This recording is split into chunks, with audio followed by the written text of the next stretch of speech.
Hi guys, it is Cara the Bubblelush.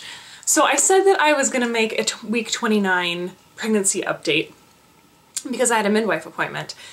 But the problem is I left my midwife appointment with a lot more questions and answers, and I didn't get those answers until Friday, which is the day before I turned 30 weeks. So instead of making a vlog that was just full of a bunch of fear and anxiety, I just wanted to wait until, I guess I kind of knew either way. So the concern from my, let's see, week 24, I think, midwife appointment was that I was measuring ahead. My fundal height was, I think, 27 weeks, and I was only 24 weeks. So they said, you know, it could either be he's laying weird or he's measuring big.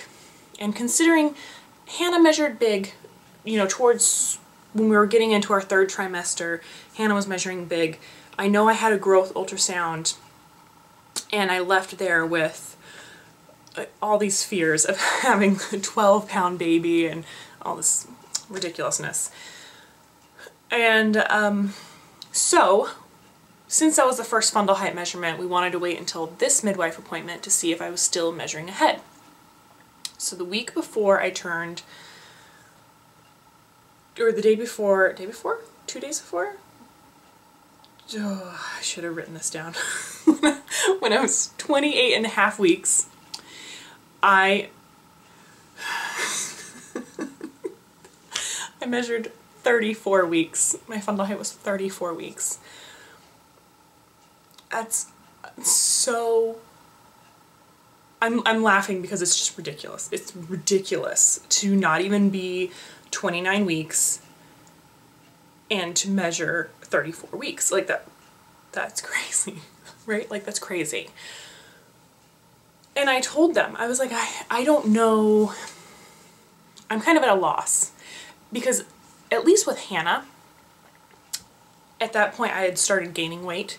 And so I felt like I could kind of take a little bit of the blame. I was like, okay, I have gained back some of the weight that I lost, so maybe it is my fault.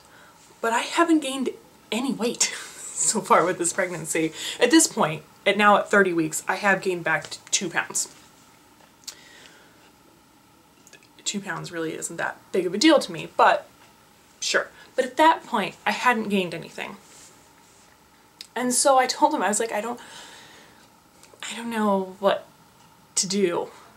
I mean, do you want me to exercise more? Do you want me to actively lose weight? Like, what do you want me to do? Because it's getting to the point where every time I put something in my mouth, I'm just like, unless it's salad or ice water, in my head I'm thinking, I'm just making my baby fat. That's a horrible thing to think. It's a horrible thing to think. And I think that that's the kind of twisted thinking that leads, honestly, leads to eating disorders, because it's just such an unhealthy way to look at food, which is fuel for your body. So, I don't know. I don't know. It would be different if I was, you know, eating ridiculous portion sizes or unhealthy food, but I have been eating super healthy this pregnancy. If I hadn't been, I would be gaining weight the whole time. So, I don't know. So, anyway, so I left the midwife appointment knowing that we were going to schedule a growth ultrasound and find out once and for all if this baby really is measuring 34 weeks or if he was just laying weird. So, that kind of whole week it was like this nagging stress in the back of my mind, because that's huge. 5 weeks difference that's huge. And someone asked, like, could it be an issue with your due date? No, it really couldn't, because I had a dating ultrasound done when I was like 6 weeks, and then another one like 11-ish weeks, and then I had my NT scan done before 13 weeks. So developmentally between all those milestones, I mean, that's pretty, they can get the due date pretty specific, especially checking it 3 times. And they actually did move up my due date from, I think it used to be March 13th to the 9th. So they adjusted it based on those dating ultrasounds, so it's pretty set. And it's definitely not off by 5 weeks. I mean, that's ridiculous. So I'm tall. I'm 6 feet tall. Chris is 6'2". Hannah was obviously, she was a bigger baby. She was 9 pounds, 7 ounces, and 22 inches long at 42.5 weeks. So I don't expect to grow dainty babies by any means. I don't. Even like a 7-pound baby kind of sounds small to me, just because I just expect to have a, I guess, proportional baby. So like a 9-pound baby is kind of what I would expect. So I'm not completely thrown by the idea of my baby measuring big, but I am thrown by the idea of it measuring 5 weeks big. So we get to the growth ultrasound, and they managed to squeeze me in. They had an opening, and so they called me up and they were like, we can get you in today at 3 in the afternoon. And I was like, right in the middle of nap time, so that's going to be kind of awful, but if I give Hannah the iPad, she'll probably be fine. Let's do it. So I go in kind of last minute to get this growth ultrasound done, and it's the day before I turn 30 weeks. Yeah, Friday. And I'm laying there on the table, and she starts doing the ultrasound, and I go, oh. I know this sounds completely frivolous. We're here for to find out information. I was like, but when we had the anatomy scan done, we wanted to keep the gender, the sex of the baby kind of a surprise. We were going to do a reveal later on. And so my husband and I never saw the bits. And I told her, I was like, I don't mind if it ends up being a girl. I already have all the pink stuff. It'll throw me for a little bit of a loop, but it wouldn't be like the end of the world or anything. I wouldn't freak out. But I would feel better if I actually verified for myself that it was a boy. So if you happen to see his junk while we're doing this ultrasound, can you just kind of let me see it too? And she was like, oh yeah, sure. So she just scans right over and she's like, oh, that's a boy. That's a boy. So I feel better just now knowing for myself that yes, it's definitely a boy, because I know when she was doing the anatomy scan, she was doing it real quick. She didn't have us look away. She just kept flashing by it real quick to verify for herself. So we didn't have a I don't have a picture of his junk or anything. Anyways, so I got that, so my mind was a little more at ease. I knew definitely he's a boy. And then she started measuring, and if you've been to an ultrasound, you know that when they're measuring the head and the stomach and the femur and stuff, as they're putting the marker on one end and they're doing the other and they're sizing it, especially around the chest, the abdomen cavity, they do the circle so that it fits exactly. And if you watch in the bottom corner, it ticks up the weeks, to that size corresponds to this many weeks and this many days. And so I'm watching her try to get this circle to fit, but I'm also watching this number going up and down and up and down. And so she does the head, and the head measures 35 weeks. And then she does the abdomen, and the abdomen measures 35 weeks, and I'm really starting to freak out. And she measures the femur, and the femur is measuring 33 weeks. So I know that this baby is not just a chubby baby. It's also tall. It's a long baby, because it's even lengthwise it's 3 weeks ahead. And so she was like, that's a really big discrepancy based on your due date, so let's do all those again. So she does them all again. And then when the doctor comes in later, he does them all again. And they are all consistently 35 weeks, 35 weeks, 33 weeks. So the doctor tells me, he goes, your baby is measuring, you average everything out, he's in the 86th percentile.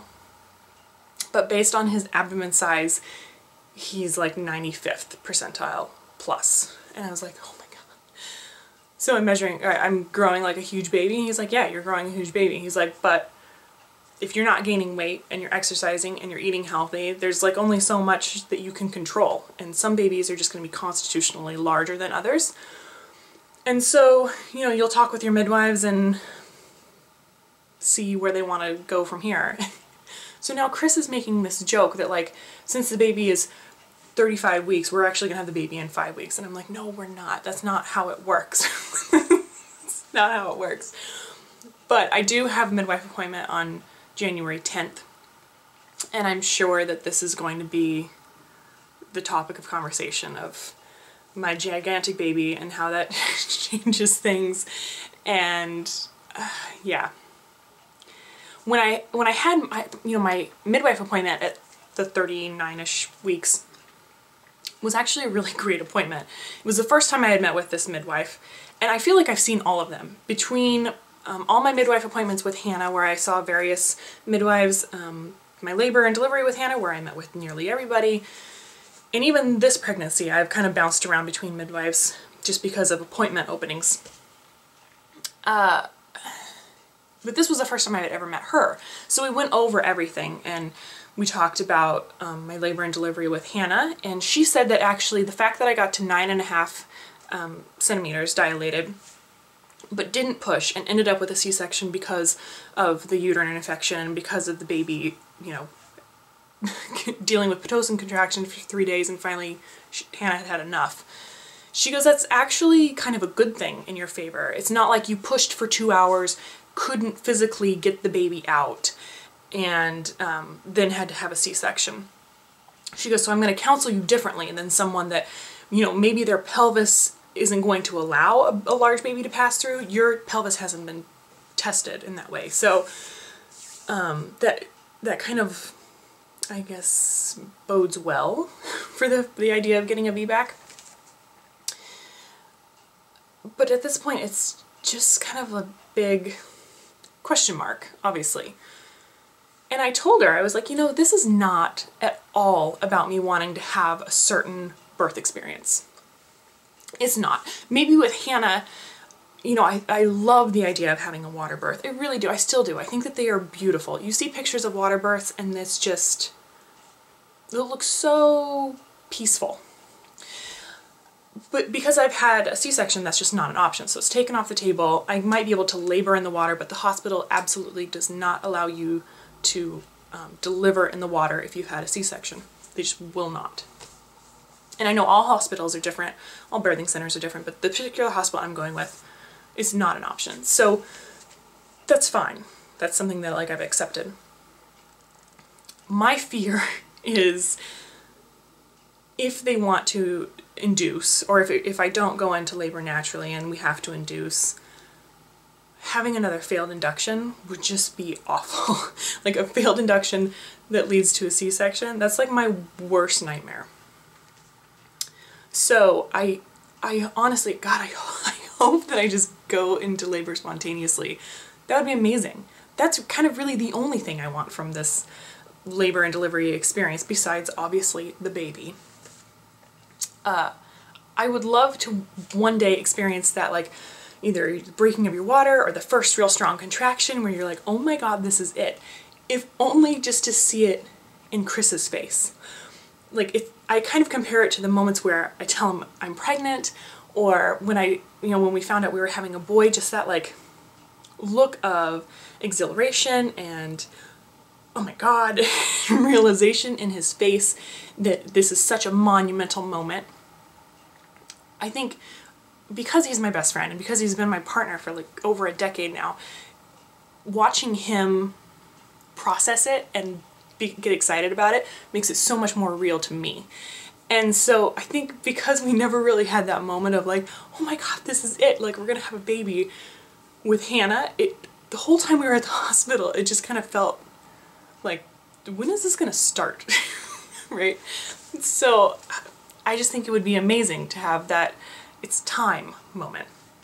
And it doesn't have to be with my water breaking all over the place, but anyways. So, but if that doesn't happen, and I am induced, I would hope that I would at least have a more favorable cervix than I did last time. I went in, not dilated, not effaced, not thinned out, nothing. I was starting from scratch. So I probably will, and midwives and I have talked about this, about doing the acupuncture starting at 36 weeks, and other natural induction techniques like nipple stimulation, which does not sound super fun, but okay, I'll do it. And yeah, all the other natural induction, not induction, but cervical ripening is what they call it. just to try to get your body to like go into labor on its own. And we would push that at 36 weeks because last time I went to 42 weeks and my body had not had that clue. It didn't like tell itself to go into labor. So yeah, that might be controversial for some of you. Some of you might not agree with that, but whatever. I don't know. I don't know what to tell you. And then if I do, you know, if the baby is, I guess, really large and, you know, it's 39 weeks and we go in and I am not dilated, I'm not effaced, then we very well might just choose to go the C-section route based on what happened with Hannah. So there's a lot of stuff to consider over the next couple months, and I think that I'm concerned about it. Like, I see like all the different possibilities, and I just have to tell myself that, like, at the end of the day, it doesn't really matter, right? Like, it doesn't really matter. As long as I come home from the hospital with a healthy baby, I don't really care. I don't really care how he gets here. I mean, Hannah, I can look at Hannah now. She's almost 2.5 years old. And just looking at her, you have no idea that she's a C-section baby and that she had this like ridiculous labor and delivery. Like, it doesn't matter. To me, it doesn't matter. It doesn't change anything about her. She's still my daughter. She's perfect most days. And so I have to tell myself that, like, labor, the labor and delivery, although it's beautiful and it's the way that they enter the world and it should be respected and everything, ultimately it's something that I don't have any control over. I mean, really. I don't really have that much control. So it doesn't do that much good to stress about it, I guess. At least that's what I tell myself. So since I had that ultrasound, they tried to do a 3D picture and he was putting his hands up in front of his face, and I might try to edit these in better if the camera doesn't focus, but let's see if you guys can see this. So this is a picture of him with his hand in front of his face. This is his eye and his nose and his little, his little frowny mouth, and then his hand up here. And I guess like his ear would be right there. So he's looking that way. And this is the better one. Let me make sure it's in the screen. Oh, look at him. And the thing is that, like, so his 3D picture is so different from Hannah's. Let me grab it. This is Hannah's 3D picture. Aw, isn't she cute? She looks like a little angel. Like she's praying. They're different. So I can't like compare and see like if the siblings are gonna look like each other, which is, this is one thing I'm always fascinated about. When my friends have their second child, I'm like, do you think that they look alike, or do they have their own independent look? Like, we have one set of friends, their older son and younger daughter look exactly alike. Like, they have the same facial features, eyes, everything. They look so similar. And then we have another set of friends, and their two little girls look completely different. So I'm excited to see if this little boy is going to look a lot like Hannah, or if he's going to have his own completely unique look, and if he's going to look like me, or what features of Christopher's she's going to have. Like, I think it's very exciting. I think that's one of the really neat things about siblings, is kind of seeing what traits they share and who looks like which parent. Obviously, a lot of you guys think that Hannah looks a lot like Chris, and now that she's getting older and has blonde hair and is a little longer, some of you guys are like, oh, she does kind of look like you. And she does, a little bit. And the last thing that we need to discuss is his name. Now, this isn't like meant to be some huge reveal. You know, it's just his name. I just wanted to have times that I could, enough time that I could tell family and friends. So now that I'm telling you guys, I wanted to tell you a little bit about the story and kind of how we got to this name. So way back in the day, 2008, the summer before Chris and I got married, I remember swimming laps in our apartment swimming pool. And we were talking about babies and how many babies we wanted, and we've kind of always pictured ourselves having 2 girls and 2 boys. Who knows if that's going to happen, but that's just kind of what we've always pictured. And we definitely had a girl's name, Hannah, and we definitely had a boy's name. And then we had like 3 girls' names and 3 boys' names kind of vying for that second spot. So when we found out that we were having a girl, her name was obviously Hannah. But if she ended up being a boy, she was going to be our #1 boy pick. So when we found out that this baby was a boy, Chris immediately wanted to pick the #1 boy pick, the #1 boy name that we've had for years. We've had for over 4 years now. And I think for me, it was one of those things where, you know, if you type a name too much or you say a name too much, sometimes you start to question if you're spelling it right or it doesn't sound right anymore. And so I just had to make sure that it still fit, that like the names and the, I guess, kind of how we saw our family forming 4 years ago still fit today. And so there was another name that I picked, and it was one of those 3 other boy names that were kind of vying for the second son spot. That sounds really weird, but anyways. And the name had kind of grown on me. I liked the nicknames that were associated and stuff, but I did always love this name that Chris was really rooting for. So we were torn. Obviously, we liked both of these names. We'd liked them for years, but now it was time to like put up or shut up, and what are you gonna name your kid? So we went back and forth, and you know, my dad is a junior, and I'm basically named after my father, Carla. So juniors is something that we do in my family. But Christopher's family is a little different. His family is huge. He has tons of aunts and uncles, tons of cousins, and now all the cousins are having babies. So to be able to find a name that no one has used in his family, you pick an individual name. And in fact, there was some family that named their children after the grandfather that had passed, and like, it pissed everybody off, I guess. I don't know. So in his family, you pick unique names, and in my family, you kind of go back to older family names. So the great thing about the name that we picked is that it is a family name on my side. It goes way back, way back, but my dad's family is very excited about it. And on Christopher's side of the family, I don't think anyone has ever been named this that we can find. And so that's really great, and that makes Christopher very happy.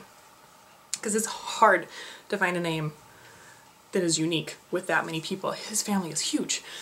So, anyways, long story short, the name that we have picked is William. We love it, and his nickname from Chris will kind of be Will. That'll be the shortened version, and I prefer the shortened version of Liam. I've always liked the name William. I think it is a beautiful, strong, manly name, but then when you shorten it down to Will or Liam, I think it can fit a little boy very well. So that's it. My little boy is going to be named William. And Hannah, oh, she knows that the baby's name is William. So when we were at Gymboree the other day and we bought him a little froggy hat, so cute. The cashier was like, "Who is this for?" And Hannah's like, "That's for baby William." And the lady goes, "Where's baby William?" And she goes, "In mommy's tummy." So I think she's starting to get it, and she knows what her brother's name is, and she's happy about it. So I don't know, I'm excited. So anyways, his name is William. Love it or hate it, I love it. And Chris is very happy because he won. He won his name that he'd been rooting for all along. And I'm happy because I know that if we have another boy's name, we know exactly, or if we have another boy, we know exactly what his name is going to be. And I've always really liked this shorthand Liam.